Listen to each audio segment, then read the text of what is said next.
Oi. Tudo bem? Vamos lá começar. Pessoal, boa noite. Vamos começar mais uma atividade da programação da Semana da Imprensa 2013, a 23ª edição desse evento, dessa nossa entidade tão tradicional, que é a Associação de Imprensa Campista, uma entidade que está indo para 84 anos, faz agora em junho. Então é uma longa história aí de várias gerações tentando manter esse tipo de trabalho, de valorização do trabalho da imprensa, do jornalismo, e a gente tem que valorizar esse legado. Agora está nas nossas mãos, né? Continuar fazendo alguma coisa, né? Tem aqui o Wesley Machado também, que é diretor também da IC. Nós estamos lá tentando manter bravamente essa tradição que vem desde 1929. E essa atividade aqui já está entrando na sua 23ª edição. O Cine Jornalismo AIC é um projeto que também acontece fora da Semana da Imprensa. Ele já está no 5º ano. Ele acontece de março a novembro, normalmente no último sábado do mês, mas há exceções. Entre essas exceções tem agora essa de maio, que a gente procura colocar na programação da Semana da Imprensa para poder potencializar a divulgação, a organização das pessoas, enfim.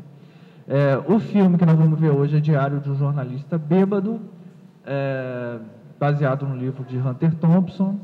O tema da Semana da Imprensa é jornalismo literário, então Hunter Thompson é um desses autores,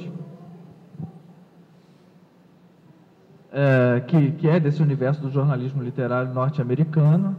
E, enfim, nós vamos ver um pouquinho do que é alguns decibéis a mais da apuração tradicional, né? Alguma coisa que já beira ali o chamado gonzo jornalismo. É um tipo de apuração extremamente solta, um tipo de narrativa extremamente solta também. Então nós vamos ver o filme, depois nós vamos ter comentários da jornalista Gisele Borba, que já deve estar chegando aí, que é também uma mestranda que está pesquisando em jornalismo literário, e é por isso que ela vai comentar o filme. A Semana da Imprensa vai continuar até sexta-feira, como vocês sabem, né? Nós vamos ter amanhã uma oficina sobre jornalismo literário com o professor Gerson Dudos. Está tudo confirmadinho, ele vai vir, está bacana, direitinho, diferentemente do que aconteceu com coxinhas gordurosas. Mas vai dar certo, espero que vai dar certo. Ele vai estar aqui. Recomendo muito essa oficina, que é muito bacana. Eu mesmo já fiz essa oficina com o Gerson Dudos uma vez lá na IC. É muito bacana o quanto que ele conhece de jornalismo literário, o quanto que ele estimula a produção de jornalismo literário entre alunos de jornalismo e jornalistas. Então ele vai estar aqui amanhã. Na quinta-feira é uma mesa sobre jornalismo literário também, com a apresentação de monografias feitas por ex-alunos daqui do curso de jornalismo, que apresentaram trabalhos de pesquisa sobre jornalismo literário. Então, vão estar aqui a Gisele Borba de novo, que também pesquisou o assunto, a Lívia Nunes e o Wilson Lindenfelder. É um sobrenome complicado. E na sexta-feira vai ter o Memória IC com depoimento do jornalista José Cunha Filho, para contar suas aventuras de repórter. Beleza? Vamos ver o filme, espero que todo mundo goste. Descompressão. Voltando para a realidade. Como era estranho o mundo sem computadores, né? Bom, moçada, vamos fazer o comentário agora com a colega Gisele Borba, para quem eu peço calorosos aplausos.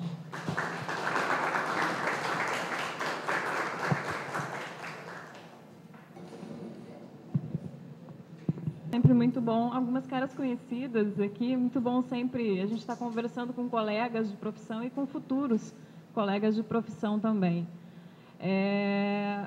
O filme ele foi inspirado numa autobiografia do cara que é considerado o pai do gonzo jornalismo. Então, assim, algumas impressões que eu tive a respeito do filme que me marcaram foi essa questão do idealismo do repórter. Ele é muito obstinado, ele quer publicar a matéria dele a qualquer custo, e ele enfrenta aquele dilema: eu vou obedecer ao meu chefe ou eu vou fazer um bom jornalismo? Esse é um dilema que a gente enfrenta no dia a dia nas redações. A gente quer tentar fazer um bom jornalismo, a gente quer tentar se aproximar o mais possível da realidade, da verdade, mas a gente e nem sempre encontra boas pautas, nem sempre encontra um chefe acessível que permite que as nossas matérias sejam publicadas, permite que a gente fale aquilo que a gente gostaria de dizer. Na prática, o que nos interessa é isso. Ele é muito obstinado, né? Eu pessoalmente, particularmente, não agiria da mesma forma como ele agiu, querendo publicar a matéria a qualquer custo. Ele estava disposto a pagar qualquer preço para publicar aquela matéria. Eu escolho o meio termo. Não sei o que vocês fariam no dia a dia de uma redação. Se vocês obedeceriam o chefe, a grande maioria dos jornalistas, infelizmente, tem que obedecer ao chefe porque está sujeito a um sistema muito um sistema capitalista que existem várias influências e acaba tendo que obedecer ao chefe. Eu buscaria o meio termo. Eu sempre procuro incluir assuntos no nosso telejornal que são relevantes, que são interessantes. Enquanto repórter, agora eu saí da reportagem, mas durante 13 anos eu fui repórter, eu sempre procurava conduzir o texto o mais próximo da verdade possível. Então, assim, ele deixa esse exemplo de idealismo, obstinação, e uma coisa que eu achei muito bacana é o olhar dele sobre a realidade. Ele tem um olhar muito apurado, muito perspicaz, muito sensível, e a gente, enquanto jornalista, a gente precisa ter esse olhar apurado. A gente não pode simplesmente se satisfazer com aquilo que as nossas fontes estão nos apresentando, estão nos dizendo. A gente tem que ter um olhar periférico sobre aquilo que está acontecendo, tentar entender as entrelinhas da fonte. E Paul Kemp tem isso. Ele vê o gato na árvore, ele vê o detalhe. E isso é uma característica fundamental para quem faz o gonzo jornalismo. Só abrindo um parênteses, não sei se o pessoal sabe o que é o gonzo jornalismo. Só por cima, assim, o gonzo jornalismo é um filho do jornalismo literário. Digamos que ele o bom jornalismo ele precisa de humor, ele precisa de ironia. O jornalista ele se insere na realidade, naquele fato que ele está contando. Muitas vezes ele se transforma o próprio personagem principal da história. Para a gente poder visualizar o que é o gonzo, a gente tem na televisão no Brasil o CQC, que é um exemplo de gonzo jornalismo. Vocês percebem que os repórteres eles se colocam como sendo as figuras principais, muitas vezes, né? E sempre com muito humor e com muita ironia. No caso do filme Alice e o gonzo, que o Paul Kemp faz, ele se aproxima do gonzo, não é bem um gonzo, ele tem mais um estilo literário, jornalismo literário. Em alguns trechos ali que apareceu, a gente percebe que tem altas doses de poesia e de literariedade mesmo nos textos em que ele escreve. Então, eu consideraria ele mais jornalista literário do que o gonzo. Não sei se o Vitor concorda comigo. E a gente tem, então, no Brasil, como eu estava falando, o CQC, que é um exemplo de gonzo para a gente poder visualizar. E características, Paul Kemp reúne as características de um jornalista com esse olhar apurado. Ele tem um olhar detalhado, ele sabe apurar muito bem a matéria, e aí que eu queria chegar no ponto principal. Ele vai se inserindo na história do Sanderson, ele investiga aquela causa ali do Sanderson, que na verdade é uma falcatrua imensa que eles estão tentando fazer, e ele se insere naquilo. Ele não olha para aquilo superficialmente, ele passa a fazer parte daquilo, mas ao mesmo tempo mantendo uma certa distância. E ele, quando se aproxima dessa história palavra que eu poderia usar para isso que eles estão fazendo ali, especulação imobiliária, é uma canalice que eles estão tentando fazer ali. Ele se aproxima dos empresários com um olhar de jornalista também, porque, no fim das contas, ele acaba contando a história daquilo que está acontecendo, e é justamente a matéria em que ele quer publicar a qualquer custo, a qualquer preço. E essa é uma característica fundamental para o jornalista literário, você se aproximar, você se inserir naquela realidade que você está observando para poder contar essa boa história. Gostaria que você fizesse alguma colocação para eu organizar algumas outras coisas.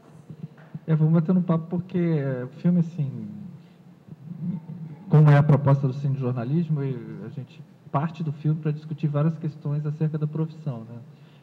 Claro que a grande questão envolvida aqui é a questão do próprio jornalismo literário mesmo, do jeito diferente de apurar. Vocês reparam que não há um momento em que ele pare e apure. Ele está apurando o tempo todo. Então, é um observo que, se a gente se aproximasse da antropologia, seria um jornalismo participante, né? Um tipo de pesquisa participante, assim.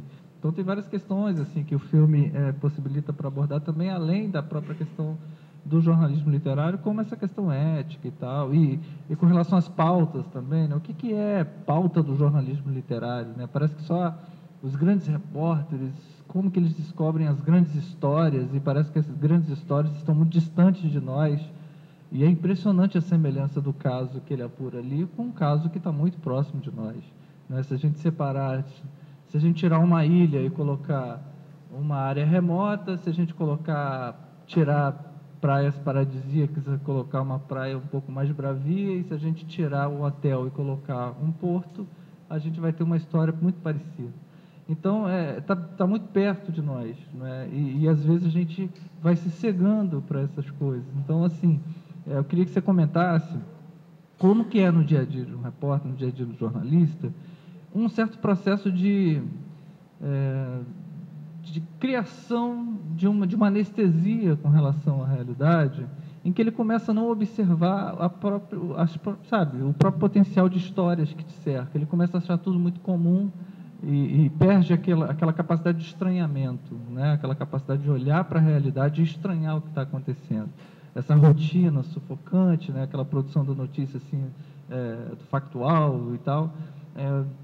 Talvez você pudesse comentar um pouco disso, ou algum outro aspecto que você quisesse lembrar do filme também.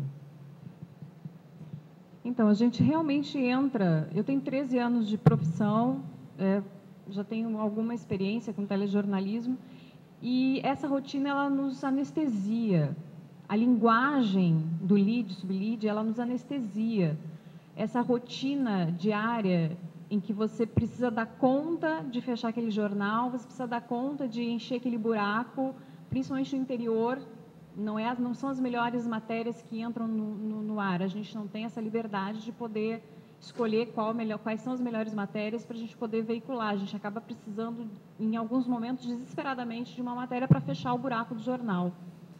E essa rotina nos anestesia, assim como anestesia, de uma certa forma, o receptor, o telespectador, que ele já não reflete mais sobre aquela notícia, porque é tudo tão rápido, 1 minuto e 30, 1 minuto e 40 de matéria, daqui a pouco tem outra matéria, e outra tragédia, e outro corpo, e outra morte, e outro acidente, e a pessoa passa a não refletir mais sobre essa realidade que está ao seu redor. Isso eu considero um crime, assim, eu acho que... Eu até estou defendendo no mestrado que eu estou fazendo agora na UENF essa questão da linguagem literária para deslocar o receptor e o próprio jornalista dessa condição de anestesiamento. E isso pode não parecer, mas isso é maquiavélico, isso é arquitetado por um sistema. Isso começou na década de 50, essa loucura de notícia rápida, de agilidade, e depois que entrou a internet, então ficou tudo muito mais louco ainda. É tudo muito rápido, a gente não tem tempo de sentir. E para você fazer jornalismo literário, você precisa sentir, você precisa ter o gosto, a percepção, você precisa ter os sentidos aguçados. Você tem que sair dessa rotina de anestesiamento, de condicionamento em que a gente se insere. Eu, hoje, era uma repórter condicionada, anestesiada, porém, eu estou tentando sair disso. Estou tentando sair dessa rotina justamente investindo em qualificação no mestrado, estudando essa linguagem que é mais interessante e que provoca outro tipo de reação no receptor. E a gente fica, infelizmente, a gente fica anestesiado, a gente passa a não olhar as coisas ao redor, e aí chegando na resposta da tua colocação, vamos pegar o exemplo do Porto. Os veículos de comunicação, e isso também entra no filme, tem uma conversa ali entre o Lotterman, o editor-chefe, e o Paul Kemp. Ele fala, a realidade editorial é uma, o sonho é outro. Então, assim, a gente vive um sonho, nós somos sonhadores, jornalistas são sonhadores, a gente na área de humanas, a gente tem sensibilidade. Se a gente escolheu ser jornalista, é porque a gente tem percepção, a gente tem sensibilidade. Isso é inerente à condição de jornalista. E a realidade do mercado exige que você, muitas vezes, feche os olhos para algumas coisas. A gente já quis denunciar, nós, enquanto repórteres, enquanto editores, nós já tivemos desejo de denunciar muitas coisas. Algumas coisas são denunciadas com relação ao Porto do Açu, por exemplo. Algumas coisas são denunciadas, mas nem tudo pode ser denunciado, porque você precisa de comprovação, você precisa de fonte, precisa de alguém que faça a denúncia. E existe o interesse comercial, que é muito forte nas redações. LLX é uma patrocinadora forte dos veículos de comunicação. Você pode falar mal, mas não pode falar tão mal assim. Você pode dar um tapinha, você não pode dar um soco. A gente vive isso na realidade, porque você precisa dos investidores, você precisa das empresas que paguem jornal, que façam esse jornal ir para o ar todos os dias, esse jornal ser impresso todos os dias. Se não existir patrocinadores, financiadores, como ele falou, nós dependemos dos bancos e dos empresários. Pega leve. E se a gente não pegar leve, a gente tem que, na verdade, saber fazer política para poder manter o veículo de comunicação em pé. Você tem que... Agora que eu te vi, você tem que saber surfar na onda. Eu acho que esse é um exemplo bem assim emblemático, que a gente pode visualizar bem. A gente precisa saber surfar na onda, esperar a onda chegar, esperar o momento certo de entrar nela. Quando o mar está bravo, você não entra. Quando a onda está grande, você espera um pouquinho. Você tem que saber surfar para poder se manter no mercado. Principalmente assim, no interior, que é bastante refém dos anunciantes e financiadores. Então, eu estou convencida hoje de que você... talvez em grandes veículos de comunicação isso seja um pouco diferente. Eu não tenho esse contato. Eu fiz jornalismo no interior, grande parte da minha vida. Fiquei 2 anos só numa capital, em Florianópolis, que foi num grande veículo de comunicação. E não fui repórter, fui editora-chefe e apresentadora. Então, assim, eu não tenho essa experiência em grandes centros. Mas o interior, que é o gordo do jornalismo no Brasil, você não tem liberdade para escrever aquilo que você quer, para falar aquilo que você quer. Hoje mesmo, amanhã eu vou entrevistar o Pezão, vice-governador, um exemplo bem prático. Tive que perguntar para o meu chefe, e aí, posso meter a faca ou não? O que é meter a faca ou não? Eu posso fazer perguntas afiadas? Posso desafiá-lo na conversa? Ou tenho que falar, ou tenho que perguntar para ele, o que o governo do estado está investindo aqui na região? Ou, qual vai ser a sua programação aqui? Tirar confete? Eu preciso saber. Porque eu tenho filho para criar, eu preciso do dinheiro no fim do mês, ainda sou refém de uma redação. Então, eu preciso saber até onde eu posso ir. Até os comentários no jornal também, muitas vezes, eu preciso saber, vem cá, até onde eu posso bater? Bater, que a gente usa essa expressão, né? Eu acho que já respondi mais do que respondido, né? Eu me empolgo, assim, eu acabo entrando no assunto e indo para o outro, vocês já perceberam. Muito bom. Bem bacana. Tem um aspecto disso assim que é interessante para a gente não ficar também com uma... Porque assim, o cinema apresenta a coisa com cores mais vívidas assim para poder estabelecer uma identificação mais clara com os personagens e tal. Mas a realidade às vezes ela é até mais sutil, né?